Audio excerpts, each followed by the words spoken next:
friends, welcome to my channel. I'm Dr. Priyanka and I have been teaching chemistry for over 17 years. Through this channel, I aim to make complex chemistry concept easy and fun to understand. I'm here to help you master chemistry in most of engaging way possible. Don't forget to like, subscribe and join me on this exciting journey.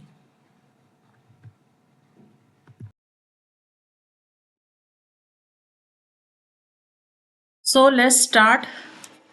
बच्चों NDA और CDS का अगर हम देखते हैं तो syllabus almost same ही है और उसमें केमिस्ट्री बहुत ही बेसिक आती है like we can say that कि 9th-10th का अगर आपको बेसिक क्लियर है और थोड़ा सा 11th-12th तो आपका जो केमिस्ट्री है वो पार्ट बिल्कुल क्लियर हो जाएगा। तो सबसे पहले हम बात कर रहे हैं केमिस्ट्री की।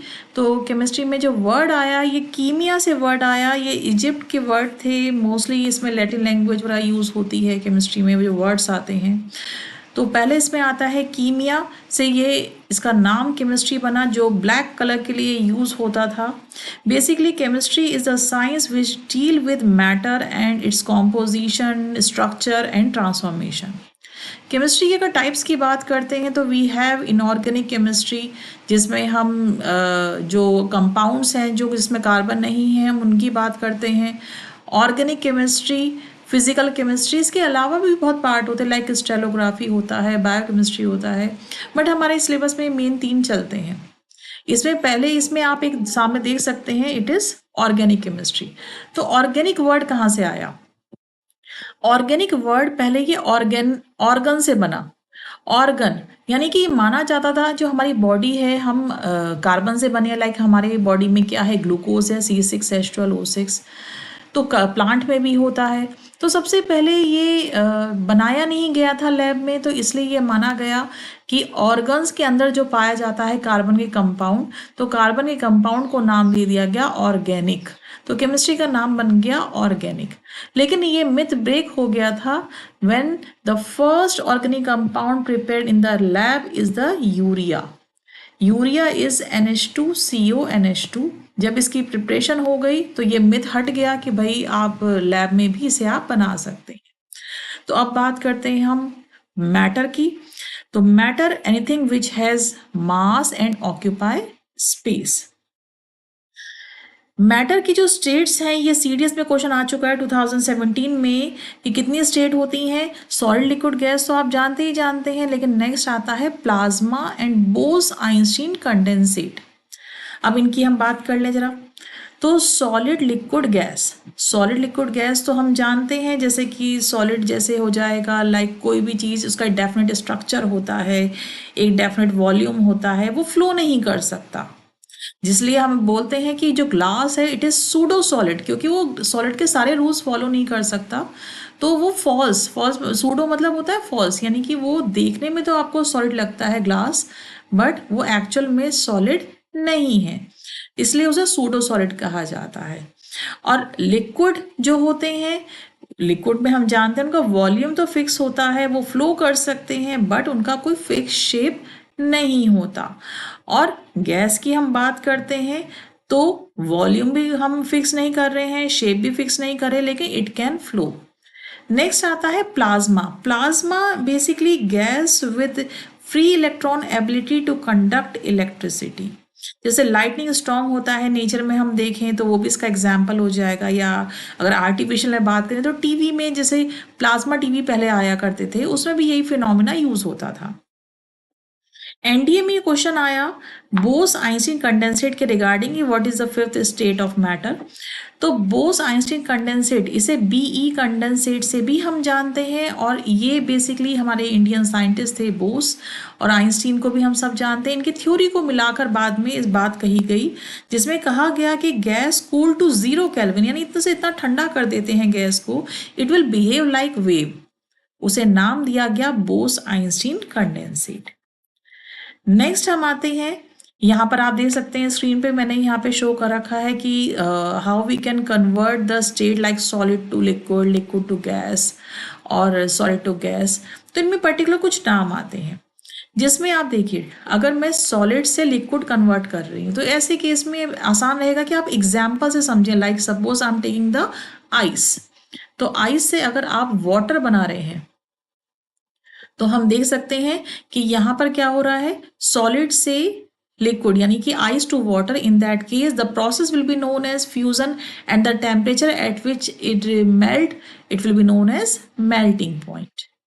और अगर हम इसका ऑपोजिट कर रहे हैं यानी कि हम वाटर से आइस बना रहे हैं, इन that case it will be known as solidification. The process is solidification and the temperature at which it convert to ice, which will be known as freezing point. Now come to the solid to gas.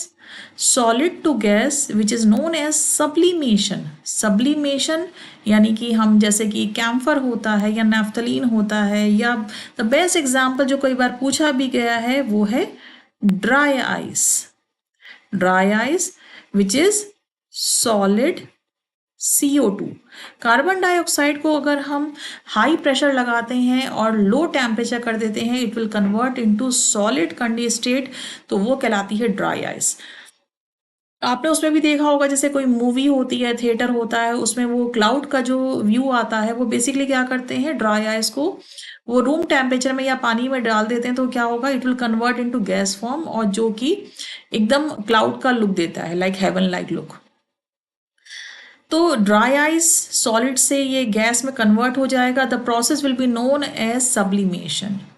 और अगर हम इसका उल्टा कर रहे हैं यानी CO2 gas से हम सॉलिड्स ड्राई आइस ये बना रहे हैं, तो ये प्रोसेस कहलाएगा डिपोजिशन, या फिर इसे रिवर्स सब्लिमेशन भी कहा जा सकता है। Next come to liquid to gas. अगर हम लिक्विड टू गैस की बात करते हैं तो आप ऐसे समझिए कि वाटर है और आप यहाँ पे स्टीम बना रहे हैं, तो इवेपोरेशन और बॉइलिंग ये दो नाम आते हैं, लेकिन you have to make sure कि आपको दोनों कंसेप्ट में मतलब पता हो। किस तरह से कि लाइक सपोज मैं कोई टेबल है उसमें वाटर ड्रॉपलेट डाल देती हूँ और नेक्स्ट डे देखूंगी तो वो वाटर ड्रॉपलेट डिसअपियर मिलेगी, तो मैंने उसे गर्म नहीं करा, यानी रूम टेम्परेचर पर क्या होगा, जैसे एयर है यहाँ पर फ्रिक्शन होगा तो धीरे धीरे कन्वर्ट हो जाएगी गैस फॉर्म में। तो it will be known as surface phenomena and the process will be known as evaporation. और सपोज मैं इसे पानी को गर्म कर देती हूँ, यानी I am providing particular temperature, so it will be known as bulk phenomena and the process will be known as boiling. तो ध्यान रखिएगा कि इवेपोरेशन और बॉइलिंग दोनों का डिफरेंस आपको पता होना चाहिए। Now come to the gas to liquid. Like steam से हम वाटर बना रहे हैं तो हम जानते हैं टेम्परेचर अगर हम कम कर देते हैं तो वो कंडेंस हो जाएगा, और कंडेंस हो जाएगा और वाटर में कन्वर्ट होगा। The process will be known as condensation. अब यहीं पर आपके कुछ क्वेश्चंस आए हैं, वो भी डिस्कस कर लेते हैं। एनडीए में क्वेश्चन पूछा गया था रिगार्डिंग मेल्टिंग पॉइंट। देखो मेल्टिंग पॉइंट क्या हुआ, हमने सिंपल समझा कि सॉलिड यानी कि आइस से हमने वाटर बनाया, टेम्परेचर मेल्टिंग पॉइंट है। तो अब आप देखिए सपोज ये पार्टिकल्स हैं, कोई भी पार्टिकल्स जब होते हैं लाइक सॉलिड में हम ले रहे हैं, उनके बीच में गैप बहुत कम होता है, तो बहुत कम गैप है इनके बीच में। तो अब क्या है कि इनके बीच में कुछ ना कुछ अट्रैक्शन होगा, जितना ज़्यादा अट्रैक्शन होगा उन्हें तोड़ने के लिए आपको उतना ही टेम्परेचर देना पड़ेगा। तो अब जो क्वेश्चन आया आपके यहाँ, तो वो क्वेश्चन इस तरह से था कि जो मेल्टिंग पॉइंट है उसके रिगार्डिंग उन्होंने एक डेफिनेशन पूछी गई थी, तो that is based on strength of intermolecular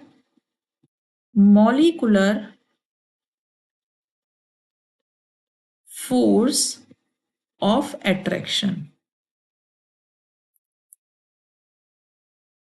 यानी कि इंटरमॉलिक्यूलर फोर्स ऑफ अट्रैक्शन जितना ज़्यादा होगा आपको उतना ही टेम्परेचर ज़्यादा देना पड़ेगा, तो वो उसका कहलाएगा मेल्टिंग पॉइंट। तो ये आपके यहाँ एक क्वेश्चन आपके यहाँ एग्जाम में आ चुका है। एक और क्वेश्चन आया था एनडीए में, that was rate of evaporation. Rate of evaporation increase with. बच्चों इस वीडियो में मैं अपने सभी वीडियोस में मैं क्या करती हूँ कि आपके साथ साथ जैसे आपको टॉपिक से बताऊंगी और जो आपके PYQs हैं वो भी इसमें इंक्लूड हो जाएंगे, और साथ ही हम जो कुछ अलग से कुछ PYQ लास्ट में भी हम डिस्कस करेंगे। तो इससे क्या होगा कि टॉपिक भी क्लियर हो जाएगा आपको, और साथ ही साथ आपको कंसेप्ट के साथ साथ जो PYQs हैं वो भी डिस्कस हो जाएंगे। तो यहाँ पर किसके साथ ये इंक्रीज हो जाएगा? With increase surface area, increase wind,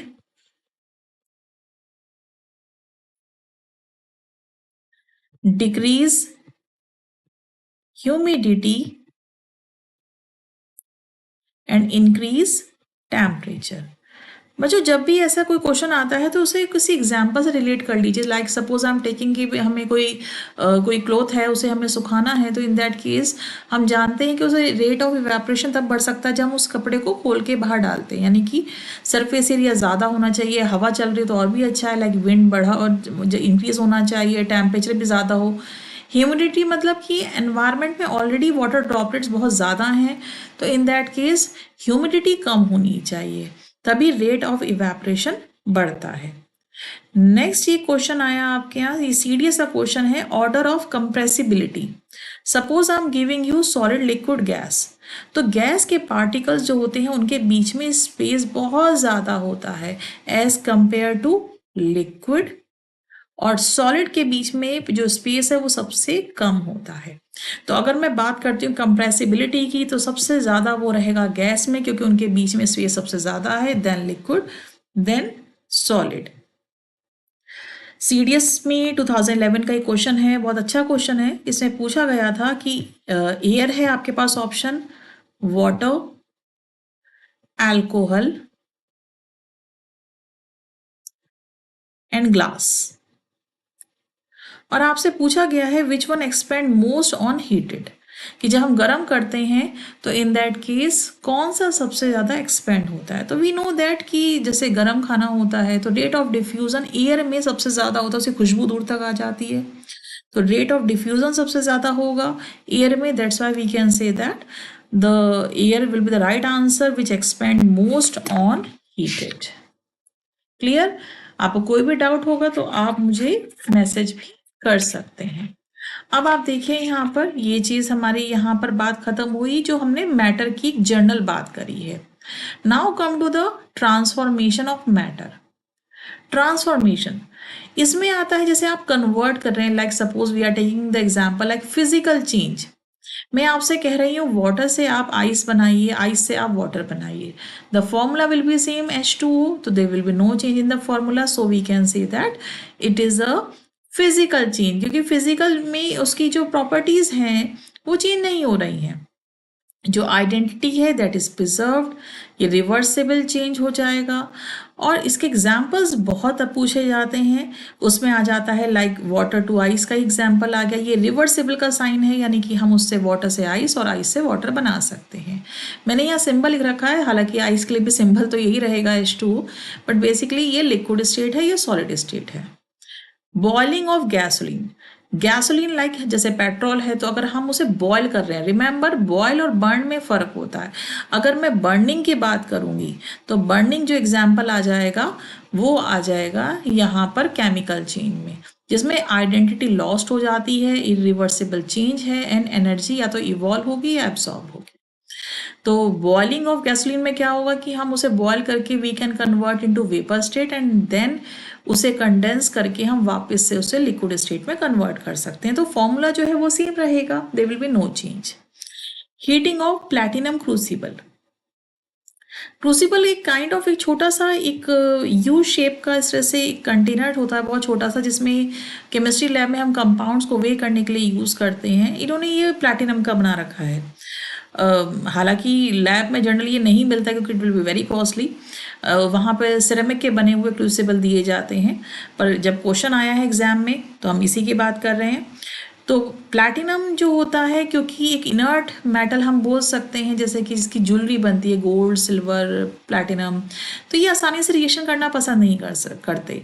तो अब प्लैटिनम जो होता है, यहाँ पर एक तो ये स्पेलिंग देख लीजिएगा, प्लैटिनम है इट इज T। तो हीटिंग अगर हम कर रहे हैं तो इन दैट केस ये जो है मेल्ट हो जाएगा, पर ये नहीं आसानी से रिएक्शन नहीं करेगा, तो हम उसे वापस से कन्वर्ट कर लेंगे उसकी दो अदर सॉलिड स्टेट में, तो they will be a physical change. Magnetization of iron, ये आपने फिजिक्स में भी पढ़ा होगा कि अगर किसी आयरन को हम मैग्नेट से रब करते हैं तो उसमें for a moment magnetic property आ जाती है, या फिर आप उसमें करंट पास कराते हैं तो उसमें मैग्नेटिक प्रॉपर्टी आ जाती है। तो इट डजंट मीन कि उसमें कोई केमिकल चेंज हुआ है, it is also known as physical change.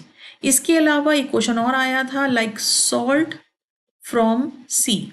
अगर आप सी से सॉल्ट को अलग कर रहे हैं तो ये भी फिजिकल चेंज में ही काउंट होगा। Now come to the chemical change. Chemical change देखिए, आप आइडेंटिटी जो होती है वो लॉस्ट हो जाती है। जैसे लाइक सपोज आपने कोई पेट्रोल ले लिया या पेपर आपने जला दिया उसे, तो आइडेंटिटी लॉस्ट हो गई, आप उसे वापस से पेपर नहीं बना सकते। It is irreversible change, energy यहाँ इवॉल्व या एब्सॉर्ब हो रही है। तो एग्जाम्पल चलते हैं, एग्जाम्पल्स बहुत पूछे जाते हैं, एग्जाम्पल्स देके पूछा जाता है it is a physical change और केमिकल चेंज। या फिर आपको जो 4 ऑप्शंस हैं उसमें 3 दे देंगे कोई एग्जाम्पल जो फिजिकल चेंज के होंगे और एक केमिकल चेंज का होगा, और पूछा जाएगा which is not the example of physical change. तो आपको केमिकल चेंज को वहाँ फाइंड आउट करना होगा। इसमें आप देखिए रस्टिंग ऑफ आयरन। बच्चों आयरन की जब रस्टिंग होती है तो ऑक्साइड बनता है जो रेडिश ब्राउन कलर का होता है। सिल्वर की कोरोजन जब होता है तो ये टार्निश हो जाती है, चांदी जो होती है ये सल्फाइड बनता है, ये ब्लैक कलर का होता है। एंड कॉपर का कार्बोनेट बनता है जो कि ग्रीन कलर का होता है। आपने देखा होगा स्टैचू ऑफ लिबर्टी जो है वो ग्रीन कलर की है, रीजन क्योंकि वो कॉपर की बनी हुई है और उसका कोरोजन होने के बाद कार्बोनेट में कन्वर्ट हो गया। नेक्स्ट आता है लाइक सन। सन में होता है फ्यूजन। फ्यूजन मतलब कि उसमें हम अभी डिटेलिंग में करेंगे जब रेडियो एक्टिविटी की बात करेंगे, किस तरह से उसमें हाइड्रोजन का इन्वॉल्वमेंट होता है, हीलियम बन रहा है, लार्ज अमाउंट ऑफ एनर्जी बन रही है। तो it is also example of chemical change. अब इसके बाद आता है इसमें बर्निंग ऑफ कैंडल। बच्चों जब कैंडल को हम बर्न करते हैं तो solid wax will convert into liquid wax, और वो लिक्विड वैक्स बर्न होता है। यानी कि ये बोथ एग्जाम्पल में आता है, इसमें फिजिकल चेंज भी है जिसमें सॉलिड से लिक्विड वैक्स बन रहा है और लिक्विड वैक्स जल रहा है, तो it is example of chemical change. इसके और भी कुछ एग्जाम्पल्स आए हुए हैं, वो भी मैं यहाँ आपके साथ डिस्कस कर देती हूँ। लाइक जैसे इसमें एग्जाम्पल आता है एक conversion of milk into curd, milk to curd. अब आप मिल्क से कर्ड बना देंगे तो वापस कर्ड से मिल्क तो नहीं बन सकता, तो ये इसका एग्जाम्पल हो जाएगा। इसके अलावा फोटोसिंथेसिस, फोटोसिंथेसिस ये आप लोगों ने बायोलॉजी में भी पढ़ रखा है कि प्लांट क्या करते हैं एनवायरनमेंट से। चलो फोटोसिंथेसिस को भी डिस्कस कर लेते हैं। प्लांट क्या करेंगे, एनवायरनमेंट से लेंगे CO2।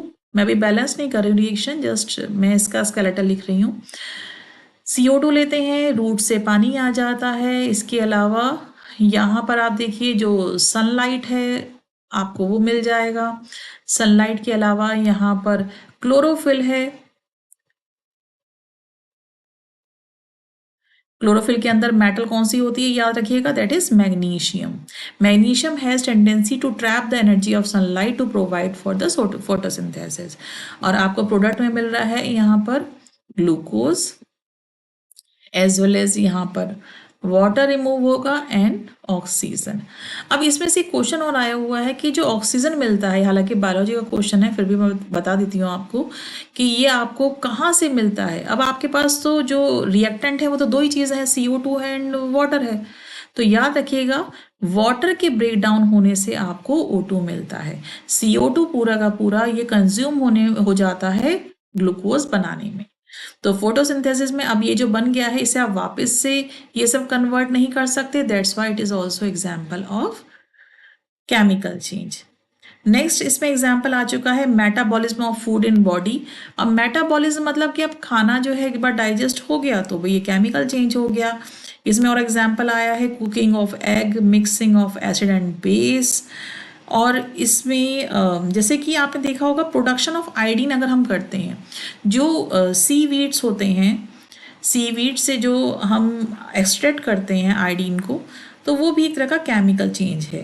Coffee is brew by passing steam, that is also example of chemical change. और एक सीडीएस से बहुत अच्छा क्वेश्चन आया था, heating of potassium chlorate, potassium chloride, बच्चों ये इसका जो फॉर्मूला होता है ये होता है KClO3 and it will convert into KCl, 2 KCl बनता है और साथ में 3 ऑक्सीजन बन जाता है। तो ये ऑक्सीजन बनाने के लिए हम इसे यूज़ करते हैं। तो ये बहुत इंपॉर्टेंट है, ये एक तरह से ऑक्सीजन की प्रिपरेशन भी आ जाती है, जिसे हम पोटेशियम क्लोराइड को जब हम गर्म करेंगे तो no doubt it will convert into KCl and O2, that's why it is also example of chemical change. तो ये केमिकल चेंज का एग्जाम्पल हो जाएगा। नेक्स्ट हम आते हैं क्लासिफिकेशन ऑफ मैटर। आज हम मैटर का टॉपिक पूरा खत्म कर लेते हैं so that in next class हम सेपरेशन ऑफ मिक्सचर को हम डिस्कस कर पाएंगे। तो क्लासिफिकेशन ऑफ मैटर में आप देखिए सबसे पहले आती है बात mixture and pure substance. Mixture हो गया लाइक A+B, जैसे मैंने आपसे कहा कि भाई आपने सॉल्ट ले लिया और आपने उसमें सैंड मिला दिया तो वो सॉल्ट प्लस सैंड ही रहेगा, तो इसमें कोई केमिकल फॉर्मूले में चेंज नहीं आएगा। लाइक सपोज आप वाटर प्लस NaCl कर लीजिए तो वो वाटर प्लस NaCl ही रहेगा। तो ये मेडअप ऑफ 2 और मोर एलिमेंट से मिलके बना होगा, केमिकली कंबाइन नहीं होते हैं मिक्सचर, और इन्हें आप, बहुत इंपॉर्टेंट चीज़ है, आप फिजिकल मेथड से इन्हें सेपरेट कर सकते हैं। फिजिकल मेथड की हेल्प से आप मिक्सचर को सेपरेट कर लेते हैं। चलिए अब जब ये आया है तो कंपटीशन क्वेश्चन भी बताइए मुझे कि कौन सा मिक्सचर होता है जो आप फिजिकल मेथड से अलग नहीं कर सकते। The answer is alloy. Alloy like जैसे गोल्ड, जैसे ज्वेलरी बनती है तो हमें गोल्ड के अंदर कॉपर अडल्ट्रेशन करना पड़ता है, मिलाना पड़ता है ताकि उसकी स्ट्रेंथ बढ़ाई जा सके। तो इन्हें आप फिजिकल मेथड से अलग नहीं कर सकते। एलॉयज को आपको सेपरेट करने के लिए you need to apply the chemical method. Next आता है यहाँ पर tincture of iodine. Tincture of iodine जो होता है इसमें हम वाटर मिलाते हैं, आयोडीन के कंपाउंड लाइक KI मिला देते हैं, पोटेशियम आयोडाइड, और अल्कोहल मिलाते हैं। ये CDS में पूछा गया था कि क्या इसमें एसीटोन होता है, तो इसमें बच्चों एसीटोन नहीं होता है। एसीटोन नेल पेंट रिमूवर में इस्तेमाल होता है, तो ये इस्तेमाल नहीं किया जाता है इसमें। इसके अलावा जो मिक्सचर होता है इसे डेफिनेट फॉर्मूला नहीं बन पाता, जैसे कि अब क्योंकि आपने 1 ग्लास वाटर लिया है उसमें 1 स्पून सॉल्ट मिलाया है तब भी ये वाटर प्लस NaCl रहेगा, 2 स्पून मिलाया तब भी ये वाटर प्लस NaCl रहेगा, तो कोई फॉर्मूला डेफिनेट नहीं बन पाता। इसी वजह से कोई फिक्स मेल्टिंग पॉइंट और बॉइलिंग पॉइंट भी नहीं बन पाते हैं। अब नेक्स्ट हम आते हैं टाइप्स पर। तो हेट्रोजीनियस बनेगा, जैसे कि एग्जाम्पल इसके आए हुए हैं ऑयल प्लस वाटर, तो आपको ऑयल भी अलग दिखाई दे रहा है, वाटर भी अलग दिखाई दे रहा है, और साथ ही साथ ये हेट्रोजीनियस होता है। अब इसमें यहीं पर एक एग्जाम्पल आया CDS में, दैट इज मिल्क। मिल्क देखने में तो आपको होमोजीनियस लगता है but it is heterogeneous because ये एक अलग कैटेगरी आती है जिसे हम बोलते हैं कोलॉइड्स। कोलॉइड्स वो होते हैं पार्टिकल जिनमें हम कह सकते हैं कि इनका पार्टिकल साइज जो है वो ट्रू सॉल्यूशन से बड़ा होता है और सस्पेंशन से छोटा होता है। इसके अलावा सॉइल भी इसका एग्जाम्पल हो जाएगा। आप आ जाइए अब होमोजीनियस में, लाइक एयर बेस्ट एग्जाम्पल है। एनवायरनमेंट में एयर में आपको अलग अलग गैसेस थोड़ी दिखाई दे रही हैं, तो ये होमोजीनियस मिक्सचर है। इसके अलावा वाटर और NaCl इसका एग्जाम्पल हम दे सकते हैं, वाटर प्लस शुगर आप ऐड कर सकते हैं। ये तो हमारा रहा बात मिक्सचर की। Now come to the pure substance. Pure substance में आ जाएगा कंपाउंड और एलिमेंट। कंपाउंड में क्या आता है, कंपाउंड देखिए आपने 2 चीजें मिला दी हैं यहाँ पर और कंपाउंड यहाँ पर C बन गया हमारा। इन दैट केस देखिए यहाँ पर इसकी जो प्रॉपर्टी होगी ये टोटली A और B से अलग होगी। जैसे NaCl की हम बात कर लेते हैं, नमक जो होता है इसमें सोडियम भी है, क्लोरीन भी है, और सोडियम तो हाईली रिएक्टिव मेटल है, उसे तो केरोसिन ऑयल में रखना पड़ता है अदरवाइज उसमें आग लग जाती है, और क्लोरीन तो गैस होती है जो डिसइंफेक्टेंट का भी काम करती है, पर नमक में तो ऐसा कुछ नहीं होता। यानी कंपाउंड की अपनी खास फिक्स्ड एक प्रॉपर्टी होगी, अपना खास मेल्टिंग बॉइलिंग पॉइंट होगा, इसे आप केमिकल मेथड से ही अलग कर पाएंगे, फिजिकल मेथड से अलग नहीं होगा। और इसमें एग्जाम्पल आ जाएगा, ये बहुत आ चुका है, बेकिंग सोडा। बच्चों बेकिंग सोडा जो होता है ये NaHCO3 होता है, इसमें ये क्वेश्चन कैसे पूछा गया है, एक तो ये सोडियम बाइकार्बोनेट कहलाता है, यूज इन फास्ट कुकिंग है, एसिडिटी को न्यूट्रल करता है क्योंकि माइल्ड बेस होता है। इनफैक्ट अगर कोई बग बाइट होती है या बैक्टीरिया लगता है आपको, कहीं कोई प्रॉब्लम स्किन का इश्यू होता है, तो वहाँ पे भी हम इसे लगा सकते हैं क्योंकि ये माइल्ड बेस होता है। अब इसके बाद देखते हैं हम कि एक एग्जाम्पल इसमें आ जाएगा रस्ट। तो रस्ट जो होता है, रस्टिंग ऑफ आयरन जो होता है, उसमें क्वेश्चन आया था ये एग्जाम में कि rusting of iron nail, in that case weight increase होगा या डिक्रीज होगा। तो हम जानते हैं कि जब आयरन में ऑक्सीजन और वाटर ऐड हो जाते हैं उसकी क्वालिटी खराब हो जाती है, बट बेसिकली उसका वहां पर वेट बढ़ जाता है। Now come to the element. Element का भी बेसिक लेते हैं क्योंकि हम जब पीरियोडिक टेबल की बात करेंगे तो मैं आपको सारे एलिमेंट्स की जो यूजेस जो एग्जाम में आए हुए हैं वो सब डिस्कस करूंगी। एलिमेंट्स में आइए, तो इसमें हम 3 पार्ट में कैटेगराइज करते हैं, metal, non metal, metalloid. Metal जो इलेक्ट्रोपॉजिटिव होते हैं, यानी it has tendency to lose electrons, as well as ये डक्टाइल होते हैं, यानी कि इनके आप वायर बना सकते हैं, मैलिएबल यानी थिन शीट बना सकते हैं, लस्ट्रस हैं, सोनोरस हैं, साउंड जनरेट करते हैं, good conductor of heat and electricity होते हैं। एग्जाम्पल्स में आयरन, एल्यूमिनियम, सिल्वर, गोल्ड आ जाते हैं। अब ये क्वेश्चन आया हुआ है, हीमोग्लोबिन में कौन सी मेटल है, दैट इज आयरन। और क्लोरोफिल में कौन सी मेटल है, दैट इज मैग्नीशियम। अभी आपको बताया है कि magnesium has tendency to trap the energy of sunlight to provide the plant for photosynthesis. इसके अलावा जो इलेक्ट्रॉन रिलीजिंग, ये एनडीए क्वेश्चन आया है, electron releasing tendency of metal, आपके पास ऑप्शन दे रखे थे जिंक, कॉपर एंड सिल्वर। तो भाई देखो, इलेक्ट्रॉन रिलीजिंग टेंडेंसी यानी इलेक्ट्रोपॉजिटिव है तो मेटल तो इलेक्ट्रॉन दान करती हैं, तो इन दैट केस टेंडेंसी किसकी ज़्यादा होगी, जो ज़्यादा रिएक्टिव होगा। तो this will be the order for the electron releasing tendency of metal, क्योंकि जिंक ज़्यादा रिएक्टिव है एज कम्पेयर टू कॉपर, और सिल्वर यहाँ पे सबसे लेस रिएक्टिव रहेगा। नॉन मेटल, इनकी मेटल्स के बिल्कुल ऑपोजिट इनकी नेचर हो जाएगी, लाइक इलेक्ट्रोनेगेटिव हो जाएंगे, oxygen, carbon, sulphur, nitrogen, non sonorous हैं, नॉन डक्टाइल, नॉन मेलिएबल। इसके अलावा मेटलॉइड, जिनमें मेटल नॉन मेटल दोनों की प्रॉपर्टी आ सकती है, लाइक जिसमें आ जाता है बोरोन, सिलिकन, एंटीमनी। Sb जो होता है ये एंटीमनी का सिंबल होता है। इसके अलावा आर्सेनिक है, आर्सेनिक ये पूछा गया है, एनडीए में आ चुका है। और जर्मेनियम होता है, सिलेनियम, टेलुरियम, ये सब इसके एग्जाम्पल होते हैं मेटलॉइड्स की। और बिना एक्सेप्शनल केसेस के तो केमिस्ट्री वही होती ही नहीं है। तो एक्सेप्शन केस पर आते हैं, तो उसमें आ जाएगा डायमंड। डायमंड एक नॉन मेटल है, यानी कार्बन से बना हुआ है, but it is a hardest substance. Graphite, ये भी कार्बन का एलोट्रॉप होता है, ये नॉन मेटल है but it is a good conductor. Bromine, bromine जो होती है ये नॉन मेटल है और मरकरी मेटल है, बट रूम टेम्परेचर पर ये लिक्विड होती है। इसके अलावा गैलियम और सीजियम, इनका मेल्टिंग पॉइंट बहुत कम होता है, तो ये हाथ के पे अगर आप रख देते हैं तो आपकी पाम की हीट से भी ये मेल्ट हो जाता है। तो मैंने अभी आज जो डिस्कस करा है ये करा है केमिस्ट्री का बेसिक, और मैटर का टॉपिक आज हमारा ये खत्म होता है। इसके अलावा अब, क्योंकि जैसे मैंने कहा था कुछ हम पी वाई क्यूज भी अलग से डिस्कस करेंगे, ये अभी आप पीरियोडिक टेबल भी आपके सामने आपके आ रही है, तो देखो जो येलो वाला पार्ट है ये सब मेटल है, ये ब्राउनिश कलर में दिख रहा है ये मेटलॉइड है, जिनमें मेटल नॉन मेटल दोनों की प्रॉपर्टी आती है, और जो ब्लू वाला पार्ट है ये नॉन मेटल है। तो अब हम कुछ जो क्वेश्चंस हैं PYQ वो डिस्कस करते हैं। जैसे आपके यहाँ क्वेश्चन पूछा गया था, ऑक्सीजन, कार्बन, हाइड्रोजन, नाइट्रोजन, ये CDS का 16 का क्वेश्चन है, और इसे पूछा गया था कि element composition of an adult human body by mass.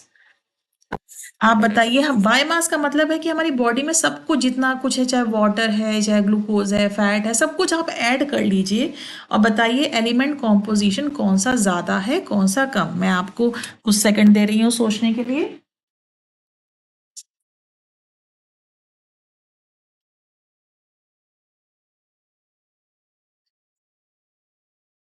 Okay, अब बात करते हैं, तो what will be right answer, यही इसका ऑर्डर है जो मैंने लिखा है।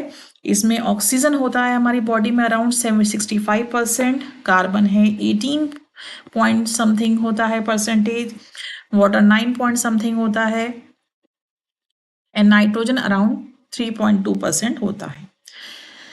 तो ये जो क्वेश्चन है ये बहुत अच्छा क्वेश्चन है। बच्चे सोचते हैं कि हमने शुरू से पढ़ा है कि वाटर कंटेंट बहुत ज़्यादा है बॉडी के अंदर, लेकिन जब बायोमास की बात होती है, क्योंकि क्वेश्चन दोबारा रिपीट कर रही हूँ, element composition of an adult human body biomass, तो उसमें सब कुछ ऐड करने के बाद ये हमारे पास बनता है रेशो। तो ये आपका ऑर्डर एग्जाम में आया हुआ है। तो आज के लिए इतना ही रखते हैं और फिर नेक्स्ट वीडियो में हम डिस्कस करते हैं सेपरेशन ऑफ मिक्सचर के मेथड्स को डिस्कस करेंगे। ओके।